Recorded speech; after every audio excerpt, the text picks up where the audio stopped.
जय हिंद दोस्तों, मैं हूं Pankaj Singh. Clear prelims and mains channel पर आपका स्वागत है। इस वीडियो को लाइक करें, चैनल को सब्सक्राइब करें और बेल आइकन को दबाना बिल्कुल ना भूलें। और कई बच्चे इस वीडियो को देख रहे हैं लेकिन वो सब्सक्राइब नहीं कर रहे हैं। प्लीज आपसे अनुमोदन है, रिक्वेस्ट है that you should just go and subscribe my channel and try to share it to the other, जिससे कि सिलेक्शन प्रोसेस में आपके लिए बहुत हेल्प करेगा। एंड आपको ये समझ रखें कि it is not about only this current affairs and all. या ज्योग्राफी है, हिस्ट्री है, पॉलिटी है, इकोनॉमी है, सीसेट है, मैथ्स एंड रीजनिंग है। कई ऐसे कोर्सेज हैं जो आपको आने वाले समय में इस पे दिखेंगे। तो प्लीज़ आप अच्छे से अपनी पढ़ाई और स्ट्रैटेजी को फॉलो करें और इस चैनल को एक अपना चैनल बनाकर अपने एजुकेशनल इंस्टीट्यूशन के रूप में देखें, और ये आपके सफलता के लिए कहीं ना कहीं बहुत हेल्पफुल होगा। तो चलिए, एक important international relation based topic हम लोग देख रहे हैं, और ये है आपका India China India China bilateral relationship. और ये क्यों न्यूज में है अभी, why it is in the news? On October 23rd, 2024, Prime Minister Narendra Modi and the Chinese President Xi Jinping held their first formal talks in the 5 years on the sidelines of the BRICS summit in Kazan, Russia. तो Russia में अभी थोड़ा सा हटकर यहाँ पर Xi Jinping और भारत के प्रधानमंत्री मोदी के बीच में एक फॉर्मल टॉक हुआ 5 सालों के पश्चात। This meeting signals an important step towards recovery in India China relation. ये दिखाता है, ये जो मीटिंग हुई कहीं ना कहीं भारत और चाइना के बीच में रिलेशन के सुधार की बात हो रही है, विच वर severely damaged by 2020 military clash इन लद्दाख। जो लद्दाख में जो मिलिट्री क्लैश गलवान वैली में हुआ था, उसके बाद सिचुएशन खराब हुआ। Both leaders emphasized the need for maturity, mutual respect and efforts to ensure peace and stability in their ties. और दोनों ही देश के लीडर ने ये इस बात को एम्फेसाइज किया कि आज के डेट में मैच्योरिटी बहुत जरूरी है, बड़प्पन बनकर किया जाए, एक दूसरे को रिस्पेक्ट दिया जाए और ये एंश्योर किया जाए कि पीस और स्टेबिलिटी आपस में बना रहे। Prime Minister Modi highlighted the importance of not allowing border related differences to disturb the peace and tranquility at the borders। तो प्राइम मिनिस्टर मोदी ने इस बात को हाईलाइट किया कि सबसे ज़्यादा इम्पॉर्टेंट है कि बॉर्डर रिलेटेड जो डिफरेंसेस दोनों देशों के बीच में है वो डिस्टर्ब करता है आपस के रिलेशन में जो पीस और ट्रैंक्विलिटी है बॉर्डर पर। While both sides welcomed the recent border agreements. और दोनों साइड ने अभी जो वेलकम किया कि रिसेंट जो बॉर्डर एग्रीमेंट हुआ जिसमें कि पहले जैसे स्थिति में चाइनीज आर्मी पीछे गई है, and that resulted from sustained dialogue over past few weeks. और ऐसे जो पिछले कुछ सप्ताह में ऐसा दोनों के बीच में यह डायलॉग चले जा रहा था। Modi and Xi stress that stable bilateral relationship between India and China would have a positive impact on the regional and global peace। दोनों के बीच में यदि स्टेबिलिटी भारत और चीन के बीच में अच्छा पॉजिटिव जब स्टेबल बायलैटरल रिलेशनशिप होगा, इसके वजह से रीजनल लेवल पर एक अच्छा पॉजिटिव इम्पैक्ट पड़ेगा, ग्लोबल पीस आएगी, ये दोनों ही स्तर पर काम करेगा। Diplomatic efforts have gained momentum in recent months with talks focused on easing the border tension. और दोनों देशों के बीच में डिप्लोमेटिक एफर्ट्स लिए गए इस बात को लेकर पिछले कुछ महीनों से, एंड पॉजिटिव टॉक्स किए गए जिसका फोकस था कि बॉर्डर पर टेंशन को ईज करना है, कम करना है। The discussion may also pave the way for potential Chinese investments in India. और इस डिस्कशन से ये भी रास्ता खुल सकता है कि चाइना भारत में क्या है कुछ इन्वेस्टमेंट करना चाहता है और वो करे एज इंडिया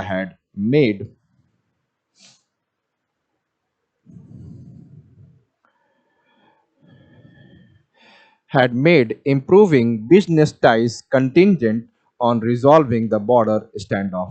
और इंडिया ने अपने तरफ से इम्प्रूव भी किया है कि बिजनेस टाइज बढ़े दोनों देशों के बीच में, और कंटिंजेंट ऑन रिजॉल्विंग, और तुरंत सडन इस बात को इम्पोर्टेंट दिया जाए कि जो बॉर्डर पे स्टैंड ऑफ सिचुएशन है उसको दूर किया जाए। थोड़ा हिस्टोरिकल बैकग्राउंड देखा जाए इंडिया और चाइना रिलेशनशिप में, तो इंडिया चाइना रिलेशनशिप में देखा जाए तो relationship between India and China has a history spanning over 2000 years characterized by rich cultural and economic exchange particularly via the silk road. आप जानते हैं कि सिल्क रोड से फाइयान ह्यूनसांग कई ऐसे जो ट्रैवलर थे भारत में आए और यहाँ से बहुत सारी चीज़ें भारत के ले गए और भारत के लोग भी उधर गए।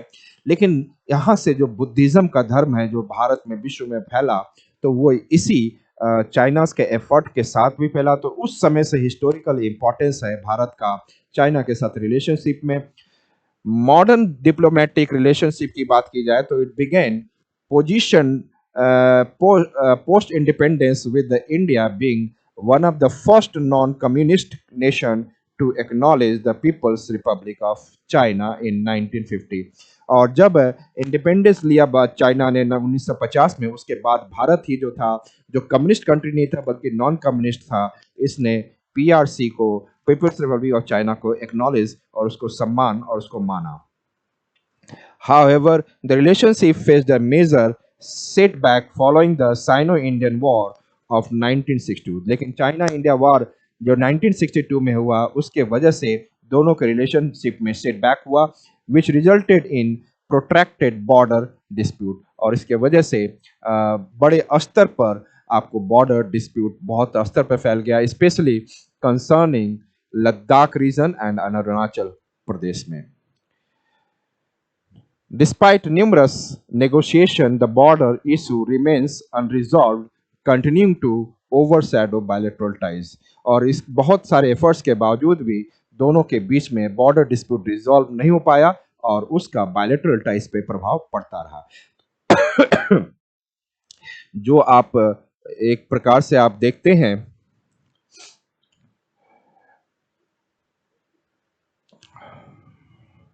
तो ये आपका जो रीजन है ये आपका वेस्टर्न सेक्टर में आ जाता है, यहाँ पर कैसे इनके साथ चाइना के साथ है, फिर यहाँ पर आपका सेंट्रल सेक्टर आ जाता है, फिर जब आप सिक्किम के बाद लद्दाख से अरुणाचल प्रदेश की ओर जाते हैं यहाँ पे ईस्टर्न सेक्टर है। तो ये जगहों पर बड़े स्तर पर जो है भारत के साथ बॉर्डर डिस्प्यूट्स चाइना का है, चाइना के साथ है भारत का। इकोनॉमिक एंड कमर्शियल टाइज देखा जाए, इकोनॉमिक और कौन कौन से कमर्शियल टाइज के बारे में बात करते हैं। Despite political differences, economic cooperation between India and China has expanded significantly. मतलब पॉलिटिकल डिफरेंसेस और इकोनॉमिक डिफरेंस होने के बावजूद भी, पॉलिटिकल डिफरेंसेस होने के बावजूद भी इंडिया और चाइना के बीच में इकोनॉमिक कॉपरेशन चलता रहा और बढ़ता भी रहा। As of 2023 China is India's largest trading partner with bilateral trade exceeding $135.98 billion in the physical year 2022-23 में देखा जाए तो इतना बड़ा। लेकिन इसमें जो ये 135 बिलियन डॉलर का जो है इसमें भारत का डेफिसिट ज़्यादा है। मतलब भारत ने इंपोर्ट ज़्यादा किया है और उनको पैसा ज़्यादा दिया है, उन्होंने भारत से इंपोर्ट बहुत कम किया है। तो उसकी वजह से जो 83 बिलियन डॉलर का डेफिसिट है, तो भारत ने इतना लॉस है, भारत को डेफिसिट का मतलब है कि आपने आपने मान लीजिए कि आपने 100 रुपीज़ का इंपोर्ट एक्सपोर्ट किया, आपने अपनी तरफ से 100 रुपीज़ का एक्सपोर्ट किया और चाइना ने 300 रुपीज़ का भारत को एक्सपोर्ट किया, तो भारत ने उसका इंपोर्ट किया। तो इसका मतलब है कि ऐसे देखा जाए तो 300 माइनस 100 देखा जाए तो 200 भारत क्या है एक्स्ट्रा अपने पॉकेट से दे रहा है, क्योंकि वहां से एक्सपोर्ट बहुत, वहां वो चाइना एक्सपोर्ट कर रहा है और इंडिया इंपोर्ट कर रहा है। तो इस तरीके से ये डेफिसिट के फॉर्म में देखा जा सकता है। तो इंडिया दोनों के बीच में ट्रेड तो लगभग 135.98 बिलियन डॉलर का है, लार्जेस्ट ट्रेड पार्टनर है। But India imports from China primarily consist of electronics, किसका है, इलेक्ट्रॉनिक्स का है, मशीनरी का है एंड केमिकल्स का है, इन तीनों चीज़ों का ज़्यादा है and contributing to a substantial trade deficit of 83.2 billion dollar का ट्रेड डेफिसिट है। तो समझ में आ चुका होगा ट्रेड डेफिसिट क्या है।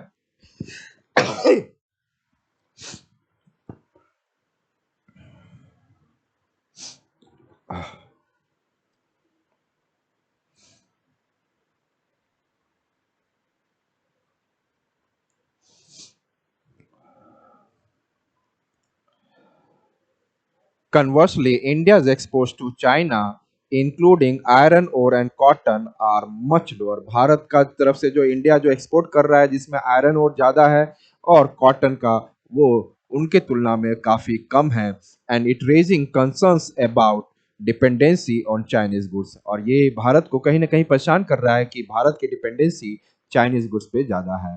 In response India has initiated measures to reduce this trade deficit and bolster domestic manufacturing और इस कारण से भारत ने अपने ट्रेड डेफिसिट को कम करने के लिए कुछ इनिशिएटिव लिया. उसमें भारत ने अपने डोमेस्टिक मैन्युफैक्चरिंग को बढ़ाने की बात करी थ्रू द इनिशिएटिव्स लाइक आत्मनिर्भर Bharat.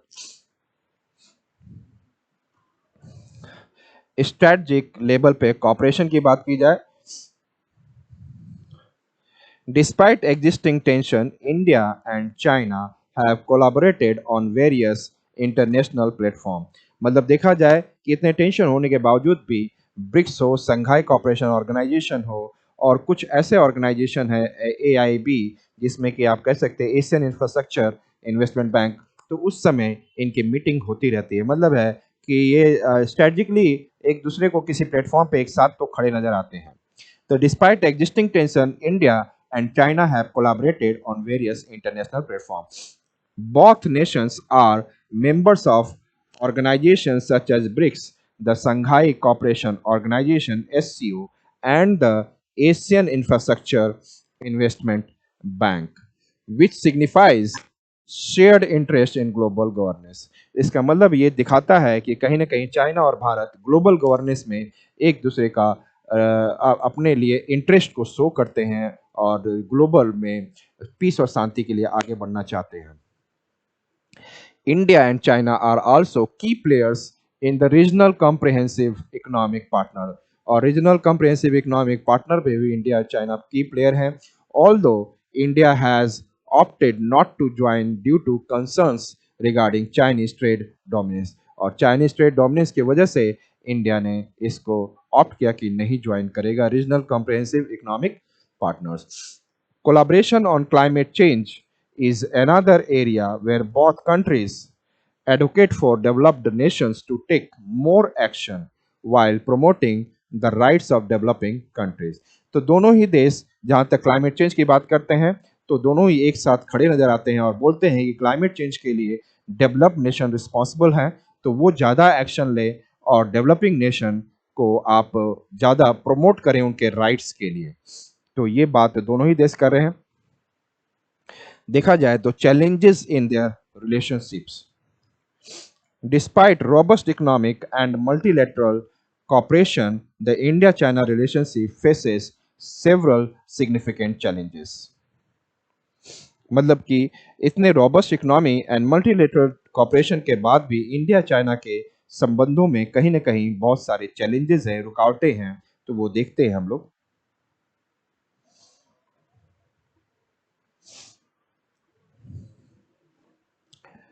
Like border dispute, the primary challenge continues to the line of actual control LAC, which saw escalated tension in 2022 due to the Galwan Valley clash, resulting in casualties on both sides.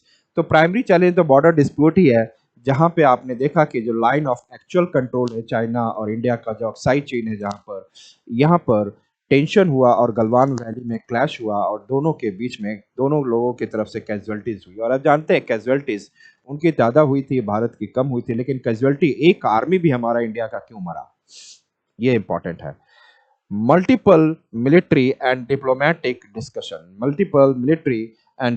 Relation की बात की जाए have taken place, yet the situation remains precarious with the ongoing troop standoff along the parts of LAC. Multiple military and diplomatic discussion हो चुका है. जब आपने Galwan valley के बाद कई बार डिप्लोमेटिक डिस्कशन हुआ लेकिन उसका रिजल्ट नहीं आ रहा था. ये द सिचुएशन रिमेन संदेहास्पद बना हुआ रहा कि क्या ये डिस्प्यूट खत्म होगा with the ongoing troop standoff. दोनों की तरफ से जो आर्मी थी वहीं पर खड़ी थी along the parts of the LAC. दूसरा चीज ये भी है कि चाइना पाकिस्तान नेक्सस.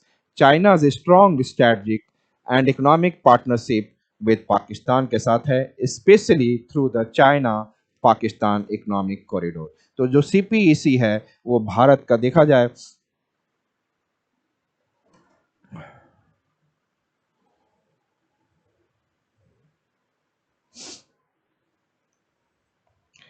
तो ये जो है पाक ऑक्यूपाइड कश्मीर है। और जो आपका जो सीपीईसी जो जा रहा है इस पॉक ऑक्यूपाइड कश्मीर से जा रहा है, और भारत का ये सोवरेन रीजन है और ये सोवरेनिटी से रिलेटेड है, तो ये रीजन से क्यों जा रहा है? India has not allowed, but with the help of only Pakistan they started making roads along this Pak occupied Kashmir. तो यहाँ पर वही जो बात की जा रही है कि चाइना पाकिस्तान इकोनॉमिक कॉरिडोर है presents a major presents a major point of contention for India। तो ये कहीं ना कहीं भारत को ये बहुत बड़ा पॉइंट है जो प्रॉब्लमेटिक खड़ा करता हुआ दिखता है। Belt and road initiative BRI, India has expressed concern regarding China's BRI को लेकर, viewing it as a threat to its sovereignty, particularly due to CPEC route through disputed territory। Bharat ये कह रहा है कि आप ये जो पाकिस्तान ऑक्यूपाइड कश्मीर है, डिस्प्यूटेड टेरिटरी है, आपको इसके थ्रू आपका अपना बोल्ट रोड इनिशिएटिव और सीपीसी इसके थ्रू नहीं ले जाना चाहिए। ये भी हमारे बीच में टेंशन की बात है। The growing trade imbalance continues to be a significant issue for India. और ट्रेड इम्बैलेंस, ट्रेड डेफिसिट जो भारत और चाइना के बीच में है, ये भी भारत के लिए बहुत सिग्निफिकेंट इशू है। along with worries over China's trade practices and their effects on India's domestic industry। और जिस तरीके से चाइना अपनी ट्रेड प्रैक्टिसेस करता है ट्रेड वेपनाइजेशन के रूप में, और इंडिया के डोमेस्टिक इंडस्ट्रीज को कहीं ना कहीं प्रभावित कर रहा है।